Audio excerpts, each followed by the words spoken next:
Hello friends, welcome to this educational platform. आप सभी का आपके अपने इस यूट्यूब चैनल पर स्वागत है। आज के इस वीडियो लेक्चर में हम लोग डीएलएड फर्स्ट सेमेस्टर के मैथमेटिक्स के कोर्स के क्रम में एक प्रीवियस ईयर का प्रश्न पत्र सॉल्व करेंगे जो 2017 में पूछा गया प्रश्न पत्र है। अब आपको प्रीवियस ईयर्स में जो भी क्वेश्चन पेपर हुए हैं उनका सॉल्यूशन भी कराया जाएगा, साथ ही साथ एग्जाम स्पेशल क्लासेस में मॉडल पेपर्स और बहुत सारी चीजें आपके एग्जाम आने तक आपको मिलती रहेंगी। बस आप लोग वीडियोस को शेयर करते रहे, लगातार फ्रेंड्स तक पहुंचाते रहे। देखिए 2017 में जो पहला क्वेश्चन आपका ऑब्जेक्टिव में पूछा गया है वो ये पूछा गया है कि 8365 में 3 का स्थानीय मान। स्थानीय मान मतलब स्थानीय मान का मतलब हो गया प्लेस वैल्यू, ठीक है। तो आप देखिए यहाँ पर क्या है, स्थानीय मान वो होता है कि कोई भी संख्या जिस स्थान पर है उससे गुणा कर देते हैं। जैसे 6 है तो इकाई दहाई, दहाई पर है तो 10 से गुणा कर देंगे। ऐसे 3 आप देख रहे हैं इकाई दहाई सैकड़ा पर है तो 3 को 100 से गुणा कर देंगे, यही इसका स्थानीय मान होगा और वो होगा 300। तो आप देख रहे हैं 300 कहाँ किस ऑप्शन में है, तो बी पार्ट में, ये इसका राइट आंसर हो गया। कभी कभी आप याद रखें स्थानीय मान जैसे 8 का पूछा होता तो हम क्या करते हैं, 8 गुणे 1000 करते। क्यों? इकाई दहाई सैकड़ा हजार, हजार वाले स्थान पे इसलिए 1000 से गुणा करते तो 8 का स्थानीय मान 8000 हो जाता। कई बार प्रश्न आता है कि 8 का और 3 का स्थानीय मान हो तो उसका अंतर बताइए, तो 8000 में 300 घटा देंगे, अंतर हो जाएगा। ऐसे बहुत से प्रश्न पूछे जाते हैं और स्थानीय मान पर बहुत काफी अच्छे से मैंने वीडियो लेक्चर दे रखा है और आपको चीजों को क्लियर करा रखा है। अब देखिए नेक्स्ट क्वेश्चन में आपसे कहा गया कौन सा जोड़ा एक दूसरे का व्युत्क्रम है। व्युत्क्रम का मतलब यह है जैसे 1/3 हो तो उल्टा 3/1 होना चाहिए। जिनका गुणा कर, व्युत्क्रम मतलब जस्ट रिवर्स, वही चीज उल्टे ऑर्डर में हो। जैसे यहाँ पर 1/3 था और इन्होंने इधर दिया है 3/9। 3/9 को अगर सरल भी करें तो वो भी 1/3 ही हो जाता है। तो 1/3 का व्युत्क्रम तो 3/1 होना चाहिए, जबकि ये 1/3 है तो ये हो नहीं सकता। इसी तरीके से 1/5 है तो इसका 5/1 होना चाहिए, जबकि इधर दिया है 5/10, यानी इसका दूसरा ऑप्शन 5/10, चूंकि 5 एकम 5 दूनी 10, 5 ये 1/5 है, ये 1/2 है। ये व्युत्क्रम नहीं हो सकते, रेसिप्रोकल नहीं हो सकते। व्युत्क्रम का मतलब 1/5 था तो 5/1 हो जाए, ये व्युत्क्रम होता है। और व्युत्क्रम का प्रोडक्ट गुणा करने पर व्युत्क्रम में हमेशा 1 मिलता है, 1 आता है, तो ये भी नहीं हुआ। सी पार्ट देखिए 5/6 है तो 6/5 होना चाहिए। तो क्या ऐसा है? बिल्कुल है। 5/6 के साथ 6/5 है तो सी पार्ट इसका राइट आंसर हो गया। इसी तरीके से आगे चेक कर लेंगे आप, तो ये आपका आंसर हो गया। नेक्स्ट क्वेश्चन नंबर 3 देखिए, इसमें केवल गुणा करना है 2.4 गुणे 0.5। ठीक है। अब इसके बहुत सारे तरीके करने के, पहले तो मैं सीधा ही गुणा करना बता देता हूँ। देखिए दशमलव में गुणा क्या होता है, पहले अंकों को आप गुणा कर लीजिए। जैसे इसको आप मान के चलिए 24 गुणे 5 ऐसा मान लीजिए, तो 24 पंचे कितना हो जाएगा आपका 120 हो जाएगा। 5 चौके 20, 5 दूनी 10, 2 12। अब जब आपने अंकों जैसा गुणा कर लिया तो आप देखिए यहाँ पर दशमलव एक स्थान बाद था और यहाँ पर दशमलव भी एक स्थान के बाद था। इधर से देखते इकाई की तरफ से देखते, एक स्थान बाद यहाँ दशमलव, एक स्थान बाद यहाँ दशमलव, ओवरऑल दोनों मिलाकर 2 स्थान के बाद दशमलव हो गया। टोटल प्लेस जोड़ लेते हैं, एक स्थान के बाद इधर दशमलव, एक स्थान के बाद इधर, तो मतलब अब इधर से 2 स्थान पर लगना चाहिए, तो 1.2 आपका ये 1.2 आंसर हो जाएगा यहाँ के हिसाब से इसका। तो 1.2 किसमें है आपका, देखेंगे आप बी पार्ट में दिया गया है, ठीक है। 1.2, 1.2 के बाद कितने भी जीरो आप लगा सकते हैं, कोई फर्क नहीं पड़ता, आप आराम से लगा सकते हैं, ठीक है। तो आप इस बात को ध्यान रखें, गुणा करने के लिए बस यही ध्यान दिया जाता है कि आप गुणा करिए और दशमलव देख लीजिए। जैसे मैं आपसे कहूं कि 0.4 गुणे 0.152 इसका गुणा करिए, तो आप क्या करेंगे देखेंगे, 4 से पहले इसको गुणा कर दीजिए। 4 दूनी 8, 4 पंचे 20 का 0, 4 एकम 4 2 6। जैसे हमने गुणा किया 4 दूनी 8, 4 पंचे 20 का 0 2, 4 एकम 4 2 6, 608 आया। अब हम देखेंगे गुणा करने के बाद इधर से 3 अंकों पर दशमलव था और इसमें 1 अंक पे, तो कुल 4 अंकों पे दशमलव लगना चाहिए। यहाँ पर इधर से चलेंगे तो 1 2 3 ही अंक है, तो ऐसी स्थिति में 1 जीरो आगे बढ़ाएंगे और दशमलव लगा देंगे। अब ये 4 अंकों पर दशमलव हो गया और ये आपका आंसर हो गया। तो ऐसे ये सब गुणा किया था और बेसिक गुणा करना दशमलव का आप सबको आता है, इसलिए ज्यादा डिटेल में नहीं बात करेंगे। क्वेश्चन नंबर 4 में यहाँ पर हो गया, आपको पूछा गया 5x प्लस 7x माइनस 3 का मान क्या होगा। तो इसमें आप 5x प्लस है, अगर यहाँ माइनस होता तो अंदर के सभी साइन चिन्ह बदल जाते, लेकिन प्लस है तो कोई चिन्ह नहीं बदलेगा, ये प्लस का ही 7x रहेगा और ये माइनस का ही 3 रहेगा। अब क्या होगा, यहाँ पर x में x ही जुड़ सकता है, सजातीय पदों में सजातीय पद ही जुड़ सकते हैं, तो 5x और 7x मिलके 12x हो जाएंगे। 5x में 7x जुड़ जाएगा, 12x और माइनस 3। अब ये x वाला पद है और ये संख्या, ये कभी नहीं जुड़ सकते, हमेशा x में x ही जुड़ सकता है, संख्या में संख्या जुड़ सकती है। अब ये जुड़ ही नहीं सकते तो यही इसका आंसर हो जाएगा, यहीं पर आप छोड़ देंगे, लिख देंगे उत्तर। 12x-3 आपका सी पार्ट में दिया गया, देखिए 12x-3। नेक्स्ट क्वेश्चन आपका है कि निम्नलिखित में से वृहद कोण क्या है।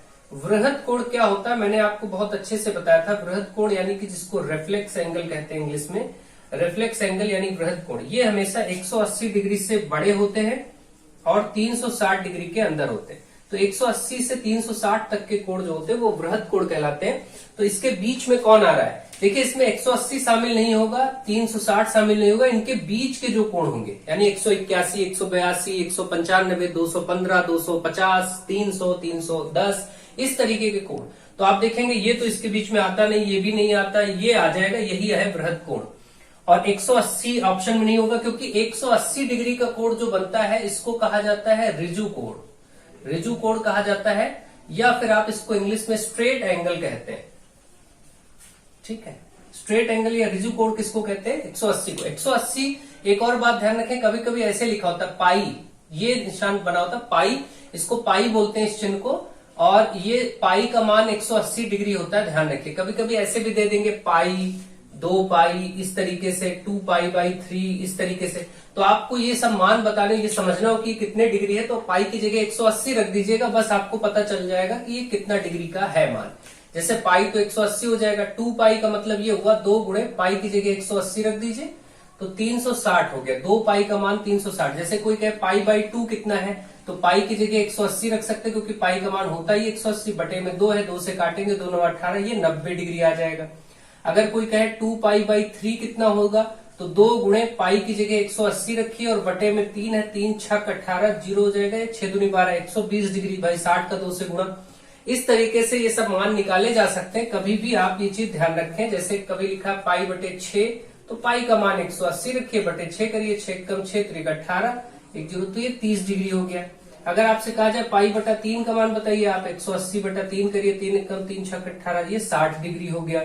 अगर आपसे पाई बटा 4 कहा जाए तो आप 180 डिग्री बटे 4 कर दीजिए, 4 चौके 16, ये 45 डिग्री कट के आ जाएगा। इस तरीके से सब पाई में मान आप निकाल सकते हैं। आई होप आपको ये सारी चीजें समझ में आ गई होंगी। और अब हम लोग आगे बढ़ते हैं, इसी क्रम में अति लघु उत्तरीय प्रश्न करते हैं और उनको समझते हैं।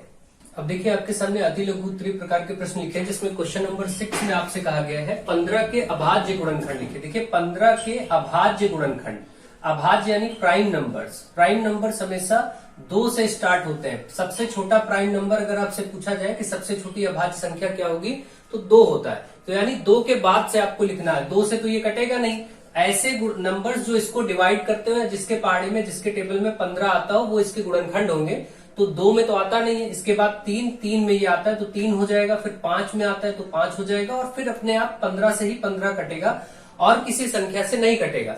तो 15 के अभाज्य गुणनखंड 3 5 15 होंगे, लेकिन इसमें से 15 अभाज्य नहीं है, 15 भाज्य हो जाएगा, इसलिए 15 को नहीं लिखेंगे। केवल आपको अभाज्य बताना था, जो कि 3 और 5। देखिए अभाज्य संख्याएं क्या होती हैं, अगर सभी गुणनखंड लिखना होता 15 के, कई बार ऐसा भी प्रश्न आ सकता है कि 15 के सभी गुणनखंड लिखिए।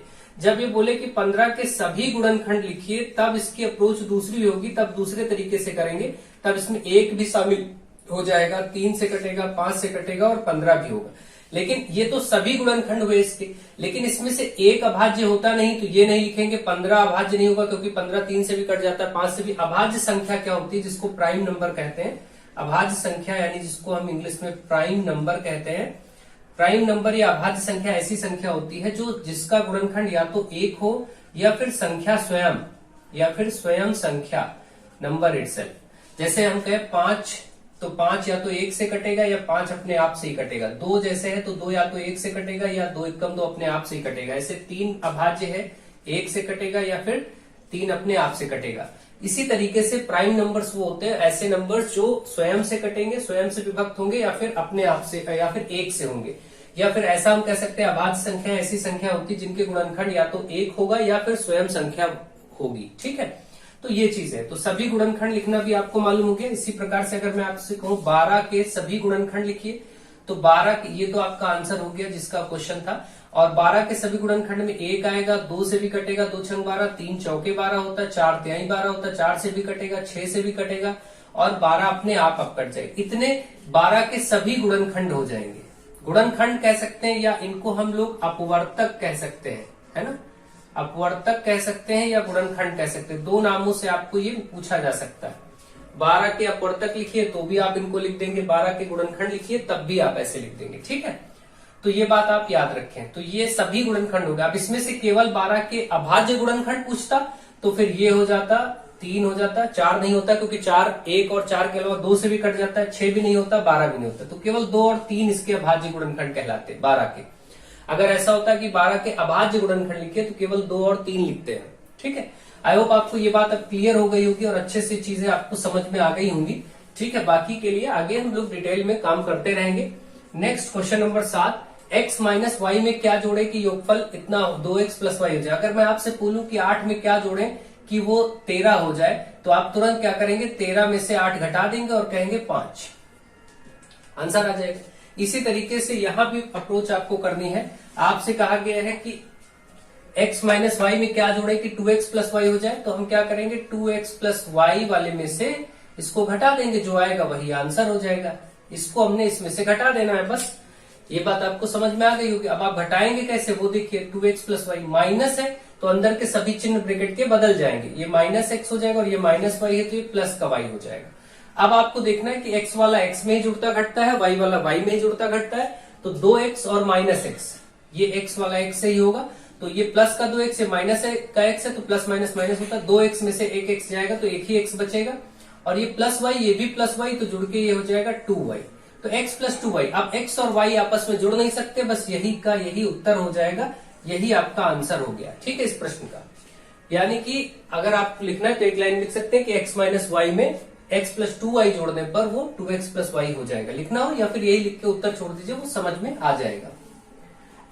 नेक्स्ट क्वेश्चन नंबर 8, यदि किसी चतुर्भुज की चारों भुजाएं बराबर हो, अगर कोई चतुर्भुज हो जिसकी चारों भुजाएं बराबर हो, तो आप जानते हैं ऐसा वर्ग में होता है या फिर रोम्बस में होता है, यानी कि समचतुर्भुज में होता है। लेकिन इसमें आगे एक और कंडीशन दी है, और प्रत्येक कोण 90 डिग्री का हो। यहां से क्लियर हो गया कि ये वर्ग है, क्योंकि वर्ग की चारों भुजाएं बराबर भी होती है और प्रत्येक कोण 90 डिग्री का भी होता है। और ये सब चीजें मैं आपको डिटेल में बता चुका हूँ, सिखा चुका हूँ। ऐसा चतुर्भुज जिसकी चारों भुजाएं बराबर हो, प्रत्येक कोण 90 डिग्री का हो, तो ऐसी आकृति को हम वर्ग कहते हैं, या ऐसे चतुर्भुज को वर्ग कहते हैं, जिसको इंग्लिश में स्क्वायर कहा जाता है, ठीक है। तो ये हो गया आपका। अगला है दो संख्याओं का मासा। देखिए, दो संख्याओं का मासा यानी कि HCF, ये 16 है, तथा उनका गुणनफल, और इन संख्याओं का गुणनफल यानी प्रोडक्ट, गुणनफल कितना है 6400। तो आप उनका लासा बताइए। तो इसके लिए आपको एक सूत्र, लासा यानी LCM बताना है। इसके लिए आपको एक सूत्र मालूम होता है, LCM गुणे HCF, यानी लासा गुणे मासा बराबर पहली संख्या गुणे दूसरी संख्या। तो LCM गुणे HCF बराबर आप लिख सकते हैं पहली संख्या गुणे दूसरी संख्या, या पहली संख्या गुणे दूसरी संख्या को ही आप दोनों संख्याओं का गुणनफल भी कह सकते हैं, पहली संख्या गुणे दूसरी संख्या। इसी इतने पार्ट को आप दोनों संख्याओं का गुणनफल कह सकते हैं, जो यहां दिया था। तो अब आप देखिए, यानी कि ये दोनों संख्याओं का जो गुणनफल है, इसकी जगह 6400 दिया है तो इधर वो रख दीजिए, और LCM आपको बताना है गुणे HCF। आप देखें तो HCF आपका 16 है, ये गुणे 16 उधर बटे में हो जाएगा। तो LCM बराबर 6400 ये है ही, इसके बटे में 16, 16 एकम 16, चौके 64, यानी 400 आ जाएगा। 400 आपका इस प्रश्न का उत्तर हो गया LCM। बस इस सूत्र को आपको ध्यान रखना है, ये सूत्र बहुत ज्यादा यूपी टेट वगैरह में भी पूछा जाता है और इसका प्रयोग डिफरेंट तरीके से कराया जाता है, ठीक है। तो मुझे आशा है आपको ये बात समझ में आ गई होगी, और इसको कैसे करना है ये भी बात आपको क्लियर हो गई होगी। क्वेश्चन नंबर 10, 3 अंकों की सबसे बड़ी संख्या। देखिए, 3 अंकों की सबसे बड़ी तो 3 बार 9। अगर कहे 4 अंकों की सबसे बड़ी संख्या तो 4 बार 9 लिखिए। 2 अंकों की सबसे बड़ी संख्या 2 बार 9, क्योंकि आप सभी जानते हैं 99 के बाद अगला 100 होता है और 100 में 3 अंक हो जाएंगे। तो 2 अंकों की सबसे बड़ी संख्या ये है, 3 अंकों की सबसे बड़ी संख्या ये है, 4 अंकों की 4 बार 9। अगर 5 अंकों की कहेगा तो 5 बार 9। ये सबसे बड़ी संख्या लिखने का तरीका होता है। अगर सबसे छोटी संख्या लिखनी हो, अगर कहा जाए कि भाई 3 अंकों की सबसे छोटी संख्या, तो 1 लिखिए, उसके बाद 2 जीरो कर दीजिए। 100। 4 अंकों की सबसे छोटी संख्या, तो 1 लिखिए, 3 जीरो कर दीजिए, 4 अंक हो गए। 5 अंकों की सबसे छोटी संख्या, तो 1 लिख के 4 जीरो। 6 अंकों की सबसे छोटी संख्या, तो 1 लिख के 5 जीरो। 2 अंकों की सबसे छोटी संख्या 10, है ना, क्योंकि आपको मालूम है 10 के पहले 9 होता है, उसमें एक ही अंक होते हैं और 2 अंकों की सबसे छोटी संख्या 10 ही होगा। तो सबसे छोटी संख्या ऐसे लिखी जाती है, सबसे बड़ी संख्या ऐसे लिखी जाती है, ये सब आप जानते हैं। अब इसके बाद प्रश्न की डिमांड पे आते हैं। प्रश्न की डिमांड ये है कि 3 अंकों की सबसे बड़ी संख्या की उत्तरवर्ती संख्या, उत्तरवर्ती में हमेशा एक जोड़ देते हैं, और अगर पूर्ववर्ती वर्ड आता, पूर्ववर्ती, देखिए उत्तरवर्ती कहे या अनुवर्ती कहे वो एक ही बात है। अगर आपसे कहता है अनुवर्ती या उत्तरवर्ती, इस तरीके के 2 वर्ड बोलता है तो आपको एक बढ़ाना है, और पूर्ववर्ती में एक माइनस करना होता है, तो आपको +1 करिए तो यह हो जाएगा 1000। यही आपका आंसर हो जाएगा। यानी 3 अंकों की सबसे बड़ी संख्या 999 और उसमें एक बढ़ाएंगे तो उसकी उत्तरवर्ती संख्या मिल जाएगी जो कि है 1000। तो आप लिखेंगे 999 की उत्तरवर्ती संख्या बराबर 1000, ये ऐसे लिख देंगे, आंसर हो जाएगा। इस प्रकार से ये प्रश्न भी आपका हो गया। और अगर इसका पूर्ववर्ती पूछा होता तो एक कम कर देते, 998 आंसर हो जाता। ठीक है, तो ये आपका, ये बात भी आपको कंफर्म हो गई होगी। नेक्स्ट क्वेश्चन नंबर 11, 0.085 दशमलव की एक संख्या है, इसको प्रतिशत में बदलना है। जब भी दशमलव को प्रतिशत में बदलना हो बस 100 से गुणा कर दीजिए, बस। दशमलव को प्रतिशत में बदलने के लिए 100 से गुणा, 100 से गुणा का मतलब ये हुआ कि आप 85 संख्या का गुणा करिए, 2 जीरो ये बढ़ाइए। ठीक है भाई, इसमें से संख्या उठा लीजिए और ये आपको 2 जीरो राइट में लगा दीजिए इसके, और उसके बाद देखिए कितने अंकों पे दशमलव था, 1 2 3, इधर से 3 अंकों बाद दशमलव था, तो 1 2 3 आप यहां कर देंगे तो 8.5% हो जाएगा ये आंसर। ठीक है, इस प्रकार से आपका 8.5% इसका आंसर हो जाएगा। ठीक है, 100 से गुणा बहुत आसान होता है। देखिए किसी भी संख्या में दशमलव की 100 से जब गुणा करते हैं तो बस दशमलव उतने स्थान राइट में शिफ्ट हो जाता है। जैसे मैं आपसे कहूं कि 47.532 गुणे 100 करिए, तो आपको कुछ नहीं करना, इस दशमलव के केवल राइट में उतने जितने जीरो है इसमें उतना उधर शिफ्ट कर दीजिए, तो 47.532 हो जाता है। गुणा करना बहुत आसान। अगर भाग करना होता तो इस तरफ दशमलव को बढ़ा देते, अगर 100 से भाग होता तो 2 अंक इधर बढ़ा देते, 100 से गुणा है तो 2 अंक उधर बढ़ा दिए। ये बहुत सिंपल सी चीजें होती है और ये सब आप जानते हैं इन चीजों को, इसलिए इनको हम लोग यहाँ पर छोड़ते हैं। इस प्रकार से अति लघु उत्तरीय प्रकार के सभी प्रश्न हो चुके हैं। आपको, मुझे आशा है कि आपको ये सभी वीडियोस पसंद आ रहे होंगे, और ये 2017 में पूछा गया पेपर है, बहुत ही इजी प्रश्न पत्र है। लेकिन बहुत से बच्चों को मैथमेटिक्स में प्रॉब्लम रहती है तो उनको ये भी चीजें अजीब लगती हैं। कोई बात नहीं, आप अपना अभ्यास कार्य करते रहिए, रेगुलर चीजों को समझते रहिए, चैप्टर वाइज जो पढ़ाया गया उसको खूब पढ़िए और वीडियोस को शेयर करते रहिए। चलिए आगे बढ़ते हैं और लघु उत्तरीय प्रकार के प्रश्नों को भी सॉल्व कर लेते हैं। अब आपके समक्ष लघु उत्तरीय प्रकार के प्रश्न है। इस पे देखिए क्वेश्चन नंबर 12 में कहा गया है कि पटरी और प्रकार की सहायता से 90 डिग्री का कोण बनाइए। इस चीज को डिटेल में आपको चैप्टर वाइज क्रम में सिखाया गया है, फिर भी मैं एक बार बता देता हूँ। 90 डिग्री का कोण बनाने के लिए आप एक रेखाखंड खींचेंगे और रेखाखंड पर आप यहाँ पर प्रकार की नोक रखेंगे और आधे से कम दूरी इसकी नापेंगे प्रकार में, और ऐसे एक अर्धवृत्त या चाप लगाएंगे। ठीक है, एक अर्धवृत्त या चाप लगा लिया जाएगा। ठीक है, इस तरीके से, और फिर उसी दूरी को यहाँ पर प्रकार की नोक रखी जाएगी इस जगह, और एक चाप कटेगा। फिर इस चाप जहां इसने काटा इस बिंदु पर फिर प्रकार की नोक रख के दूसरा चाप लगाएंगे। इस प्रकार से इन दोनों चापों पर अब नोक रखेंगे। पहले यहाँ प्रकार की नोक रखेंगे, ऊपर एक चाप और यहाँ रख के दूसरा यहाँ चाप। इस तरीके से जो कटेगा इसको आप मिलाएंगे। ये जो सीधी रेखा पटरी से इस बिंदु को इस बिंदु से मिलाएंगे, यही कोण 90 डिग्री का बनेगा। ये पटरी और प्रकार की सहायता से बनाना मैंने डिटेल में आपको बता दिया है, और इसको आप ढंग से चैप्टर में जाके देख लीजिए। नेक्स्ट क्वेश्चन नंबर 13, रमेश के बगीचे में विभिन्न प्रकार के फूलों के पौधे हैं, जिसमें गुलाब 30 है, गेंदा 25 है, जूही 10 है, डहलिया 15 है और रजनीगंधा के 45 फूल पेड़ हैं। इन पौधों को पिक्टोग्राफ से दर्शाना है। तो पिक्टोग्राफ का मतलब ये होता है कि आप क्या कर लीजिए कि कोई एक पिक्चर, एक कोई चित्र सोच लीजिए, चाहे गोला या त्रिभुज या फूल का फूल ही बना सकते हैं, आपकी मर्जी। जैसे हमने इस तरीके से फूल बना लिया, या कुछ भी आप बना सकते हैं, इस तरीके से फूल बना लीजिए। पिक्टोग्राफ में कोई चीज, कोई भी चित्र, एक गोला से कर दीजिए, वृत्त त्रिभुज से कर दीजिए, चतुर्भुज से कर दीजिए, किसी भी चित्र को आप इमेजिन कर लीजिए। अब देखिए उसमें करना क्या होता है, उसमें करना ये होता है कि जैसे यहाँ पर गुलाब दिया गया है और इसकी संख्या दी हुई, एक कॉलम में गुलाब लिखेंगे, यहाँ पर उसकी संख्या दी हुई है। यहाँ गुलाब हो गया तो इसकी संख्या यहाँ पर लिख देंगे, संख्या कितनी है, जैसे संख्या है 30, और इसका पिक्टोग्राफ बनाना तो इस तरफ हम पिक्टोग्राफ लिख देंगे।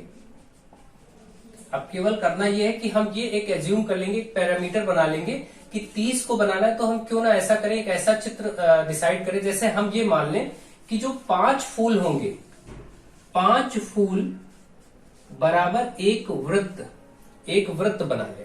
तो 5 फूल एक वृत्त आप बनाएंगे तो 5 फूल इसमें जो काउंट हो जाएंगे। करने 30 है, एक और बनाएंगे तो 10 हो गया, एक और 15, एक और 20, 25, 30। इस तरीके से आप देखिए हमने 6 गोले बना दिए और 30 को प्रदर्शित कर दिया, यानी गुलाब ऐसे प्रदर्शित हो गया। अगला पुष्प इसी तरीके से आप प्रदर्शित कर देंगे, जैसे गेंदा, गेंदा है 25। तो अब हम 5, देखिए यहाँ 5 के पहाड़े वाले नंबर्स थे इसलिए 5 माना। आप अपनी सुविधा अनुसार 2 ले सकते हैं, 4 ले सकते हैं, 8 ले सकते हैं, 10 ले सकते हैं, जितना आपको जैसी संख्या है वैसा आप ले लें। जैसे गेंदा 25 है तो अब हम क्या करेंगे, 1 2 3 4 5, क्योंकि एक वृत्त बराबर 5 फूल हमने माना है। ये हमने मान लिया है कि जहां एक वृत्त हम बनाएंगे उसका मतलब 5 फूल हो जाएगा, एक वृत्त को 5 फूल गिना जाएगा, ये हमने मान लिया और उसी चित्र के आधार पर हम इसको बना रहे हैं। गेंदा हो गया। इसी प्रकार से जूही को यहाँ पर दर्शा दिया जाएगा, जूही 10 ही है तो यहाँ बस 2 वृत्त आ जाएंगे। इसी प्रकार से डहेलिया को दर्शाया जाएगा, और डहेलिया आपके पास कितने हैं, 15 है, तो यहाँ बस 1 2 3 वृत्त आ जाएंगे, क्योंकि एक में 5 10 15। और इसके बाद आपका रजनीगंधा जो कि है आपके 45, तो 1 2 3 4 5 6 7 8 9, 9 5 45 होता है। इस तरीके से इसका पिक्टोग्राफ बन गया। अब आप इनको कुछ भी कर सकते थे, जैसे अब देखिए मैं थोड़ा सा चेंज, ये तो इसका हो गया पूरा तरीका जो ये क्वेश्चन था, मैं थोड़ा सा बदलता हूँ, संख्याओं को बदलता हूँ, कई बच्चों को यहाँ भी प्रॉब्लम हो जाती है, और पिक्टोग्राफ को भी बदल देता हूँ। तब आप देखिए मान लीजिए फूल ही है, अब कुछ और भी दे सकते हैं, वो उनके ऊपर है। अब मान लीजिए यहाँ पर ऐसे कुछ नंबर्स आ जाए, जैसे 12, यहाँ पर 14, यहाँ पर 11, यहाँ पर 8, यहाँ पर आपके 17। तो अब आप क्या करेंगे, अब आप देखेंगे इसमें सम विषम हर प्रकार की संख्या है, तो आप क्या करिए 2 मान लीजिए किसी को। जैसे हमने क्या किया कि हम कोई चित्र लेते हैं, जैसे इस बार हम फूलों को त्रिभुज से दर्शा देते हैं, तो हम ये कहेंगे कि 2 फूल बराबर एक त्रिभुज। ये एक ना लिखे, ऐसे बना दीजिए बस। जहां 2 फूल होंगे वहां त्रिभुज बनाएंगे, और अगर एक फूल बनाने की जरूरत पड़े हमें तो हम एक उसकी जगह पर चलो वृत्त बना लेंगे। यानी अगर हमें 2 फूल बनाने पड़े तो हम त्रिभुज बना देंगे, एक फूल अगर आता है तो हम उसकी जगह वृत्त बना देंगे। जहां हम वृत्त बनाएंगे उसको 1 फूल गिना जाएगा, और जहां त्रिभुज बनाएंगे उसको 2 फूल गिना जाएगा। अब देखिए 17, तो 17 को हम कैसे लिख सकते हैं भाई, हमने लिखा 2 2 4 2 6 2 8 2 10 2 12 2 14 2 16, और अब एक और चाहिए तो एक के लिए हमने वृत्त किया तो हम यहाँ वृत्त बना देते, ये 17 गिन गए।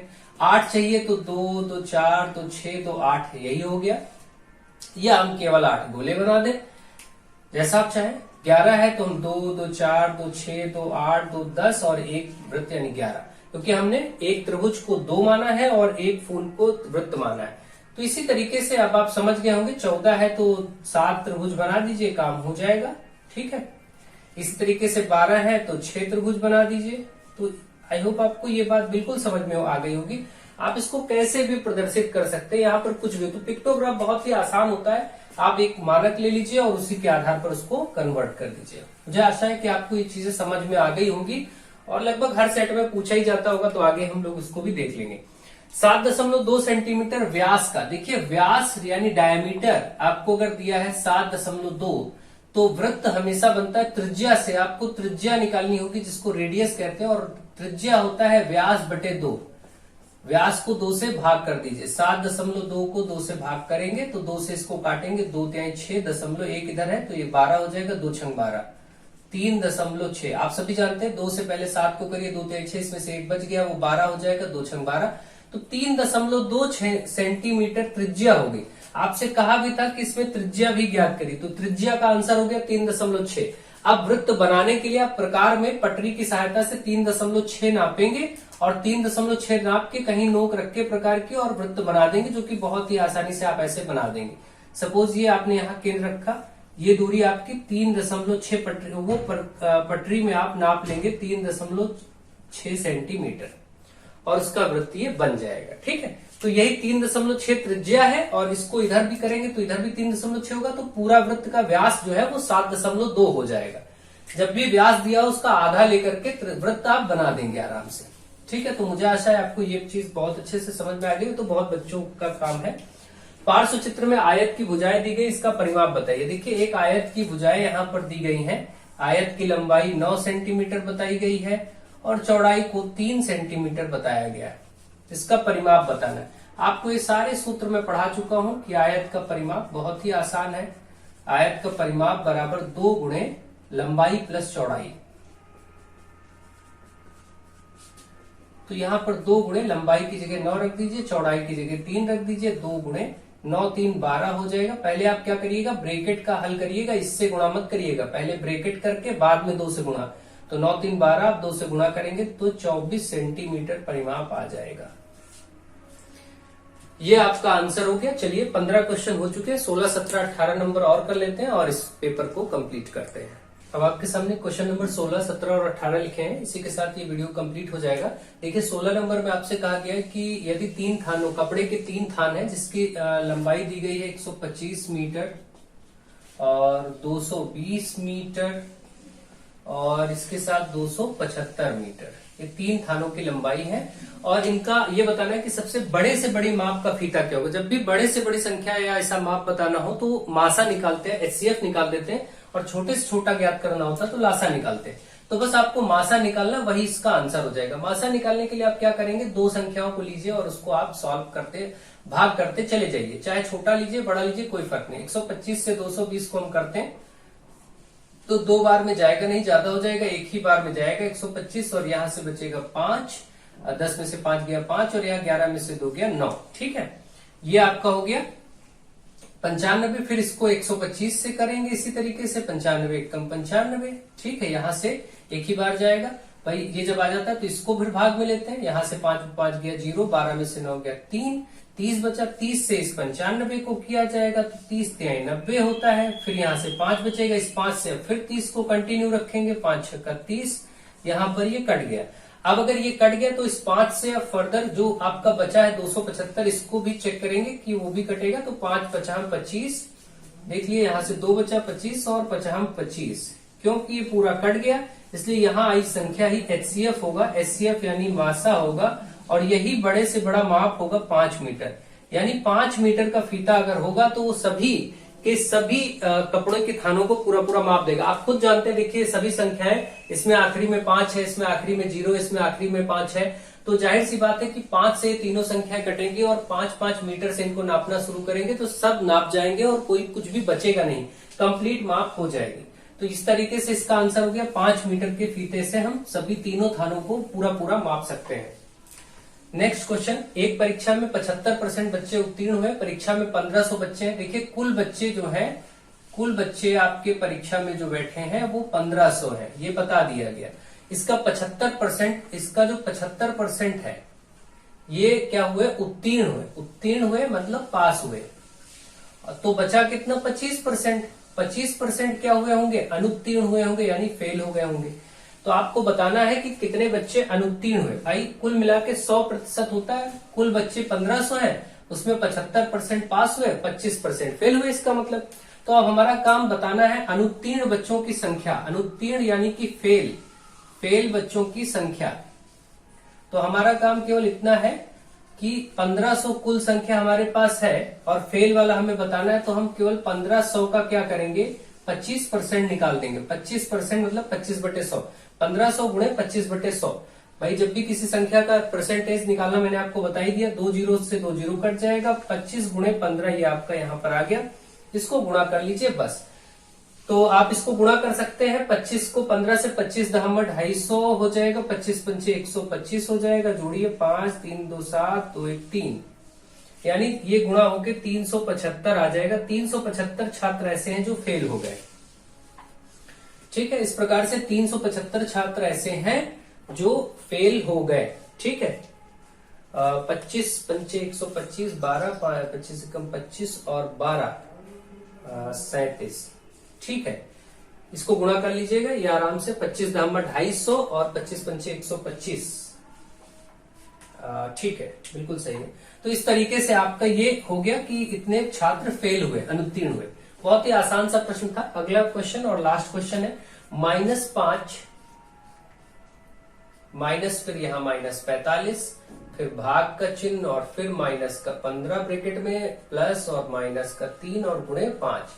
देखिए इसमें बॉडमॉस रूल लगता है, बॉडमॉस में ब्रैकेट पहले सॉल्व किए जाते हैं, तो पहले हम ब्रैकेट हटाते जाते हैं, माइनस माइनस प्लस हो जाएगा और ये भाग है, ये माइनस का ही 15 रहेगा और यहाँ प्लस माइनस माइनस का 3 गुणे 5, ब्रैकेट हटा लिए गए हैं। अब काम ये होगा कि केवल आप क्या करेंगे, सबसे पहले भाग करेंगे फिर गुणा। जब ब्रैकेट हट जाए, जैसे इसको आप हटा दीजिए, इसको भी जब ब्रैकेट हट जाए तो भाग वाला पोर्शन पहले करते हैं, ये वाला भाग पहले करेंगे। तो -5 प्लस 15 या 45 होगा, तो ये माइनस का 3 ही आ जाएगा भाई, -15 है ना, इसको 45 से भाग करेंगे तो माइनस का 3 आएगा और आगे फिर ये आपका -3 गुणे 5 है। ठीक है, इस तरीके से इतना आपका ये आ गया -3, तो ये प्लस माइनस माइनस होगा, ब्रैकेट हटा के आप केवल -3 लिख दीजिए बस यहाँ पर।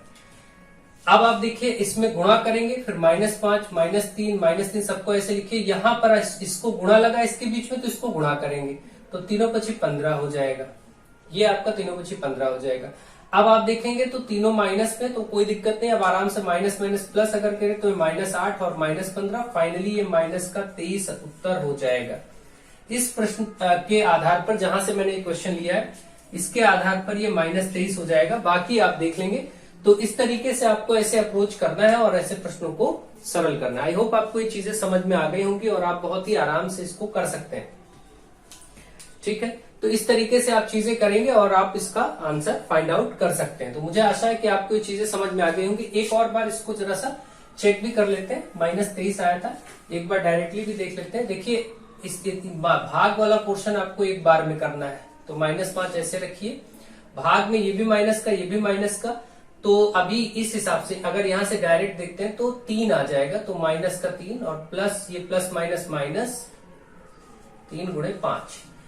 फिर अब आप देखते हैं -5 -3 -3 पची 15 हो जाएगा, फिर वही ठीक है, बिल्कुल सही है, माइनस का 23 आएगा।